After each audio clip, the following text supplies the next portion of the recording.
Okay okay कुहू कुहू अगं बाळा काय ग काय झालं अगं हा काय झालं काय परत तुला कुणी काही बोललं का कुहू अगं किती वेळा सांगितलंय एकटी जाऊ नकोस खालती ऐकायचं आईचं असं नाही वागायचं अगं वहिनी जाऊ दे तिला अजून ओरडलं तर अजून घाबरेल ती इथेच होती जिन्यात खालती कुहू टेन्शन ए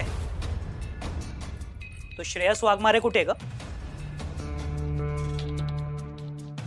कोण आहात तुम्ही शिल्पी कोण आहेत कोणी माणसं मला काय माहिती कोण आहात तुम्ही ए म्हातारे कुठे तुझा पोरगा एक मिनिट ही काय पद्धत झाली बोलण्याची तुमच्या आईच्या वयाची आहे ना ती नीट बोला तिच्याशी आणि श्रेयस वाघमारेंबद्दल विचारायचं असेल तर नीट विचारा असं जाब विचारल्यासारखं विचारू नका ए साधाचं बोलायचं नाही हा तुझा नवरा कुठे तेवढंच सांग इथे दादागिरी करायची काही गरज नाहीये आम्ही काय तुम्हाला घरी बोलावलं नाहीये जा इथनं ए आम्ही इथे बसायला आलेलो नाहीये तुझ्या नवऱ्याने पैसे उचलले ते परत करायला सांग मग आम्ही जातो यांनी काही केलेलं नाहीये तुमचे पैसे वारंगने घेतलेत तुम्ही त्यांच्याकडे जा आणि घ्या पैसे तुझ्या नवऱ्याच्या हातात दिलेत मॅटर संपला परत त्यालाच करायला लागणार आहे ओ काय श्रेयस बद्दल बोलताय तो या जगात नाहीये आणि पैसे पैसे काय करता या पैशा पायीच त्याने आपला जीव गमावलाय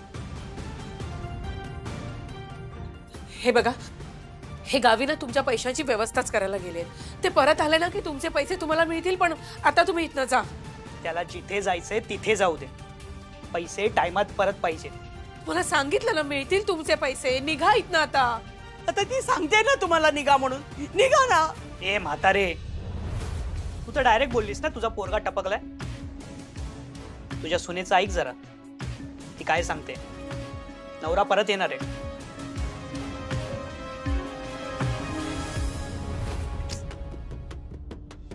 चॉकलेट आवडतं तुला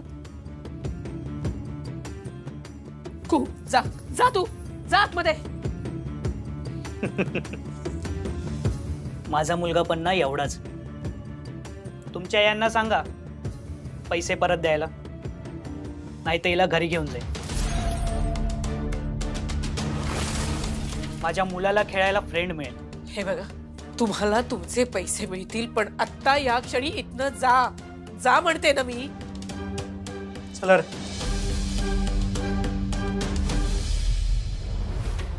हद्द झाली अश्विनी तुझी काय सांगितलंस त्यांना श्रेयस त्यांचे पैसे देणार आहे कसे पैसे देणार आहे कुठून पैसे देणार आहे शिल्पी खरं ते सगळं हाताच्या बाहेर गेले देणेकरी आता दारात यायला लागले हे आता सगळं देवा नाही रे मला सहन होत तूच आता काहीतरी मार्ग दाखव नाही तर मला तरी घेऊन जा अयो काय बोलताय तुम्ही नका टेन्शन घेऊ हे परत येतील सुखरूप आहेत ते येणार आहेत परत ते आणि ते आल्यावर सगळे प्रॉब्लेम सॉल्व्ह होतील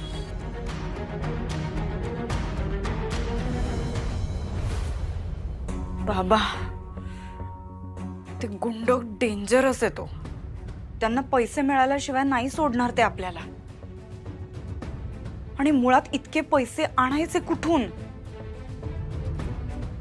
तो प्रतीक म्हणतोय जर का तसं आंबेडकर मिळाला ना तर काहीतरी होऊ शकेल अरे पण बबन तो आंबेडकर भेटेल कुठे तो स्वतःहून तर सापडणार नाहीये पण प्रतीक गेले त्याला शोधायला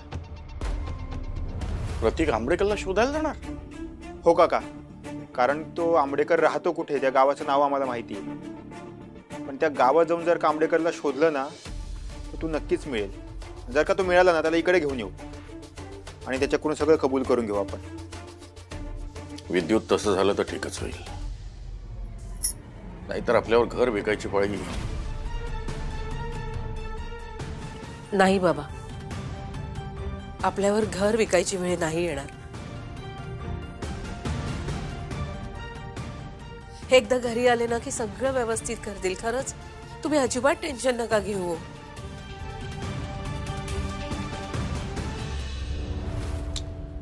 अश्विनी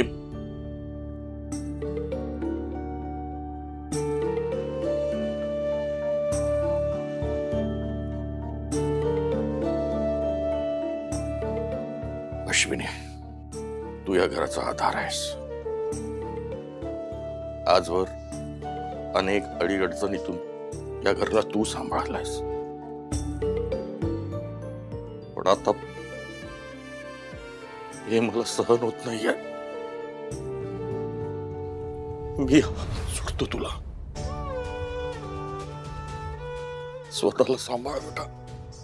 जे घडलंय ते अत्यंत दुर्दैवी होतं,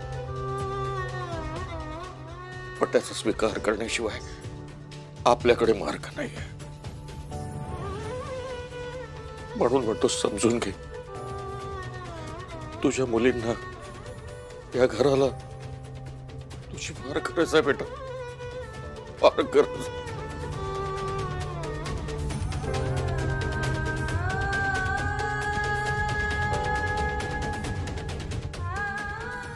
नाही बाबा, तुम्ही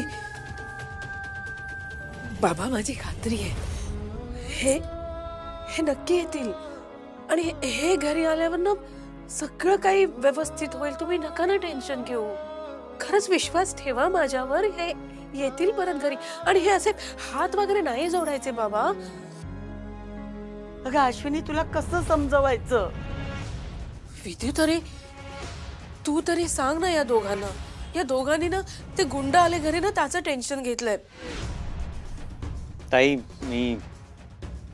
मी बोलतो यांच्याशी. बाबा, तुम्ही नका काळजी करू. यातनं खरंच काहीतरी मार्ग काढूया आपण. होईल सगळं व्यवस्थित. हे परत येणार आहेत आणि सगळं छान होणार आहे. विश्वास ठेवा माझ्यावर.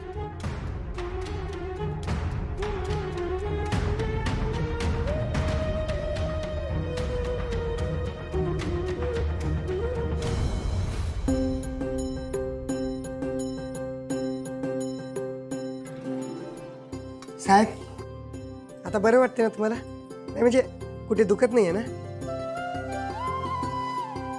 ए बाबा, हे किती आहे? 8. बरोबर आहे. आता सांग, हे किती आहे? 4.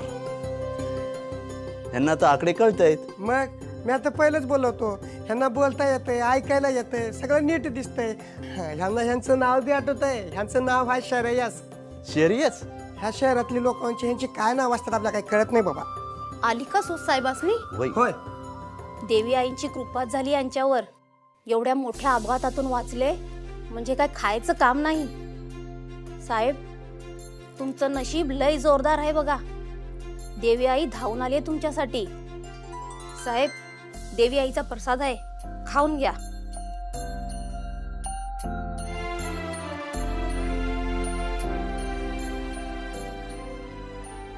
देवी आईने तुम्हाला पुनर्जन्म दिलाय बघा. जय देवी आई.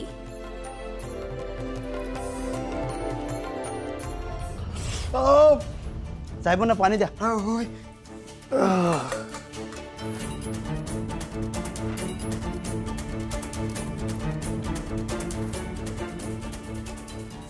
अश्विनी, मला घरी जायचं. हो साहेब. तुम्ही आराम करा. तुम्ही आराम करा. मला घरी जायचं. घरी जायचं मला. तुमच्या अंगात ताकद नाही, आराम करा. अश्विनी, मग पांड्या, घरासाठी लवकरात लवकर गिराईक बघणं सुरू कर, कारण त्या गुंडांना लवकरात लवकर पैसे देणे फार गरजेचे आहे. काका, काय बोलताय तुम्ही? तुम्ही खरंच घर विकण्याचा प्लॅन करताय? त्याशिवाय दुसरा पर्याय नाहीये माझ्याकडे. आज ते गुंड आपल्या घरापर्यंत आले. उद्या आणखी काही केलं त्यांनी तर काय करू शकणार आहे मी? श्रेयस नंतर सगळ्या कुटुंबाची जबाबदारी माझ्यावर आहे. आणि देव न करो काही झालं तर वर जाऊ श्रेयसला काय उत्तर देणार आहे मी? बाबा, आपण काहीतरी सोल्युशन काढूया ना. आपल्यावर घर विकायची पाळी नाही येणार बाबा. विद्युत, इमोशनली विचार करायची वेळ नाही आहे ही. रक्कम फार मोठी आहे आणि ते लोक पण साधे नाही आहेत. आपल्याला जर या प्रकरणातून लवकरात लवकर बाहेर पडायचं असेल तर घर विकण्याचा दुसरा पर्याय नाही आहे. घर श्रेयसच्या नावावर आहे. तू लवकरात लवकर ते घर अश्विनीच्या नावावर रजिस्ट्रेशन करण्याची प्रोसेस सुरू कर. तू प्लीज शांत राहा. हा मयुरी, मयू इथे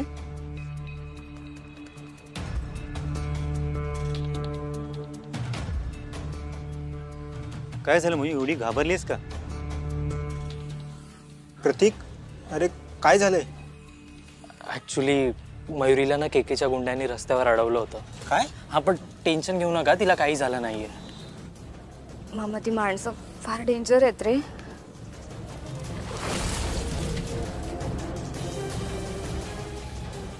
मला सोडा, नाही तर मी ओरडेन. ओरड ना.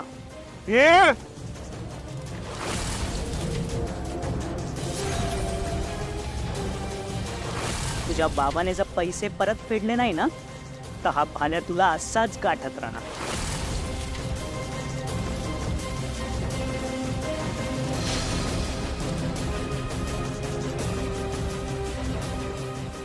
ऍक्च्युली ना मला कोणतीही रिस्क घ्यायची नव्हती, म्हणून मीच तिला सोडायला आलो. विद्युत, आता तरी माझं म्हणणं पटतंय का तुला? अरे लवकरात लवकर पैसे जमा करणं गरजेचं आहे. बाबा हो, पैसे उभे करूया ना आपण. आपल्यावर घर विकायची पाळी नाही येणार बाबा. एक मार्ग आहे. कोणता? श्रेयसची पॉलिसी. म्हणजे श्रेयसनी टर्म इन्शुरन्सची पॉलिसी काढली होती. आपल्या नालायक बापाला आपण गेल्यावर आधार मिळावा हा विचार करूनच कदाचित त्यानं पॉलिसी काढली असणार. देवानं मला चांगली शिक्षा दिली आहे. त्याला नेलं आणि मला ठेवलं इथे. बाबा प्लीज असं बोलू नका. हे बघा, जे काही झालंय ना ते आपल्या हातात नव्हतं. पण दुसरा काय पर्याय मिळतो का ते तपासूया आणि त्याप्रमाणे करूया. पण निदान आत्ता 13व्याची पूजा होईपर्यंत आपण हा विषय इथेच थांबूया प्लीज.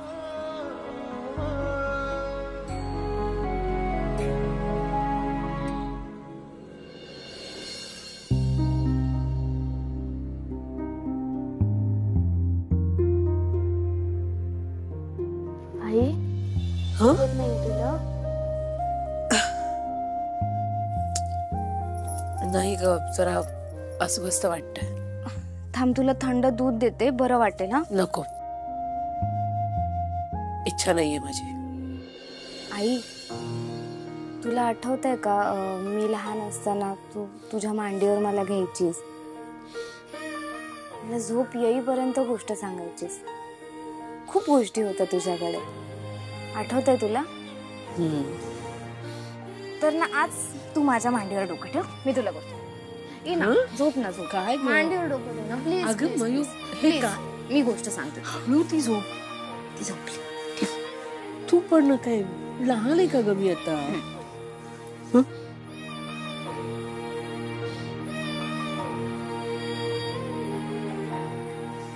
एक ना आटपाट नावाचं नगर होतं.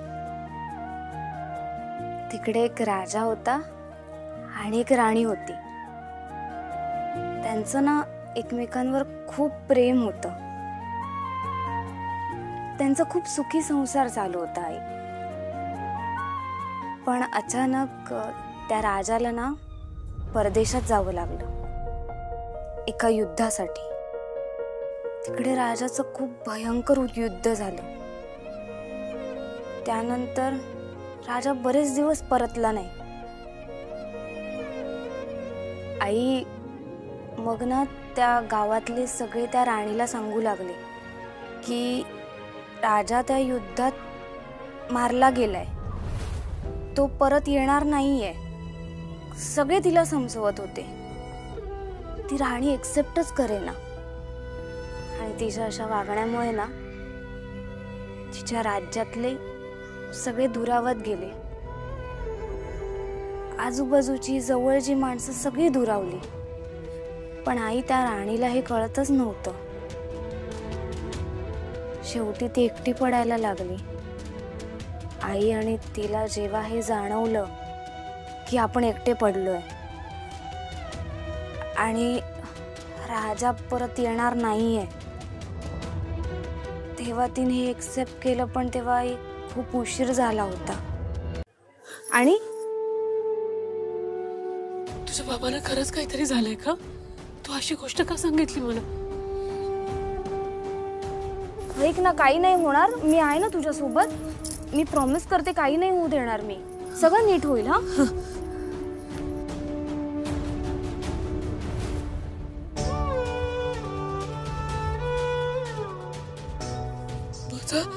एकही मेसेज डिलिव्हर नाही झालाय त्यानं. आई, अगं शांतो, तू एवढा विचार नको करूस अचानक. हा मी आहे ना तुझ्यासोबत. आय प्रॉमिस सगळं ठीक होईल. हा फोन दे माझ्याकडे. एकही मेसेज आपण बघूया, आपण उद्या बघूया हे. हा आपण उद्या बघूया. आता ठेवता. आई अगं नको ना एकदम असा अचानक विचार करूस. मी बोलते तुझ्याशी पुन्हा उद्या. हा चल आपण उद्या बोल. आता झोप. काही नाही काही नाही.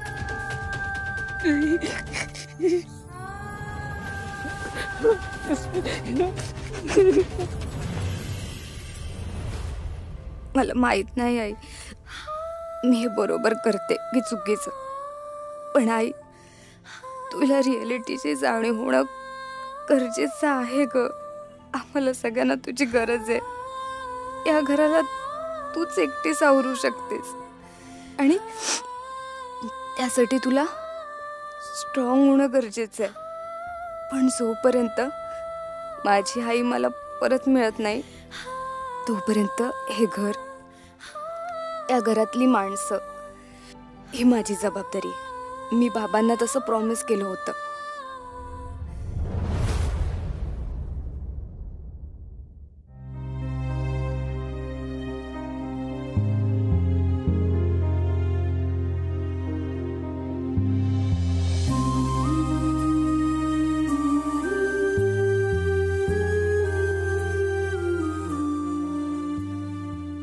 आई, काय ग, जागी आहेस अजून? झोपली नाहीस? बाबा तुम्ही पण नाही झोपलात? उद्याच्या पूजेची खूप काळजी वाटते. श्रेयसच्या 13व्याच्या पूजेत कुठलं विघ्न यायला नको. श्रेयसचं 13वं म्हणतानाच कसं तरी वाटत. त्याला नीट निरोप देखील देता आला नाही ग. पण त्याला शांती मिळावी म्हणून जे काय विधी करायचे ते नीट पार पडू देत. पण या अश्विनी ते होऊ देईल असं वाटत नाही. काय करायचं? आई, आपण जर तिला पूजेच्या वेळी बाहेर पाठवलं तर चालणार आहे का? मला वाटतं तसंच काहीतरी करावं लागेल आपल्याला. तिला बाहेर पाठवण्याचा विचार करू नका. तुम्ही करायला जाणार एक होईल वेगळंच. पण ती घरात असेल तर 13व्याची पूजा होऊ देणार नाही. सोसायटीत झाली तेवढी बेबरूक खूप आहे. आता नातेवाईकांसमोर तमाशा नकोय. तेव्हा अश्विनीने घरात नसणंच योग्य आहे. काय बोलते कळत आहे का तुला? मला एक सांग, अश्विनी जर घरात नसली, पाहुण्यांनी विचारलं तर काय उत्तर देणार? आणि नवऱ्याच्या 13व्याला बायको हजर नसावी? काय नातेवाईकांना तू काय सांगशील? सांग, कुठे गेली अश्विनी असं विचारल्यावर काय उत्तर आहे तुझ्याजवळ? ठीक आहे, मग तुम्ही म्हणाल तसं. तुम्हाला काय करायचं ते करा. मी एक काम करतो, डॉक्टरांना बोलवतो आणि त्यांना सांगतो की पूजेच्या वेळेच्या आधी तिला काहीतरी इंजेक्शन द्या. 2-3 तास झोपू देत तिला. जर आपल्याला नातेवाईकांनी विचारलं तर सांगता येईल तिला बरं नाही, ती मात पडलेली आहे. जर नाही करायचं तर करावं लागेल मला. त्याशिवाय आपल्याकडे दुसरा पर्याय नाही.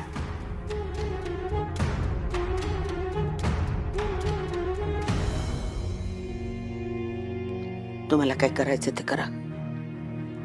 पण उद्या माझ्या मुलाच्या 13व्याच्या पूजेत या बाईंनी काही गोंधळ घातला तर तो मी सहन करणार नाही. त्याच्यामुळे घरादाराचं झालं वाटोळं तेवढं खूप आहे. आता आणखीन नको.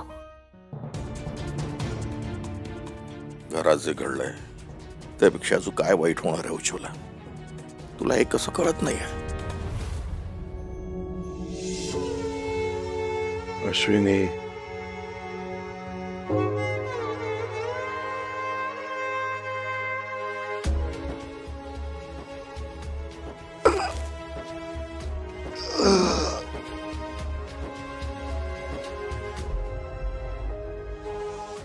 अश्विनी, मला तुला भेटायचंय.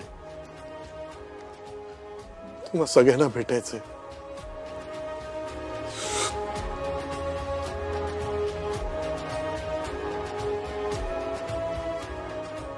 मला घरी यायचंय अश्विनी,